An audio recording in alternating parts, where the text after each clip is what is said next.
India cricket ක්‍රීඩක Virat Kohli ඕස්ට්‍රේලියාවට එරෙහිව පිට එක්දින තරඟ දෙකකදී ලකුණු නොලබා දැවී ගියා. ඔහුගේ බිරිඳ වන බොලිවුඩ් නිළි අනුෂ්ක ශර්මා හට නැවතවරක් සමාජ ජාලාවල වෛරී ප්‍රහාරයකට ලක්ව තිබෙනවා. කෝලි සිය වෘත්තීය ජීවිතය තුළ ඕස්ට්‍රේලියාවට එරෙහිව පිට එක්දින තරඟ දෙකකදී ලකුණු නොලබා දැවී ගිය පළමු අවස්ථාව මෙයයි.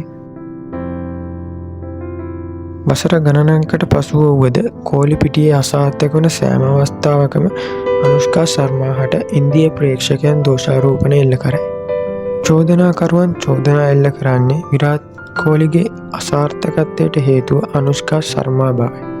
එක් සටහනක ඇයට මරණ තර්ජන පවා එල්ල කර තිබෙන අතර අනුෂ්කාගේ රසිකයන්ද ඇය වෙනුවෙන් ඉදිරියට පැමිණෙමින් සිටින අතර ක්‍රීඩකයන්ගේ අසාර්ථකත්වයට කාන්තාවන්ට දොස් පැවරීම සාධාරණ නොමැති බව අනුෂ්කා ශර්මාගේ රසිකයන් පවසයි.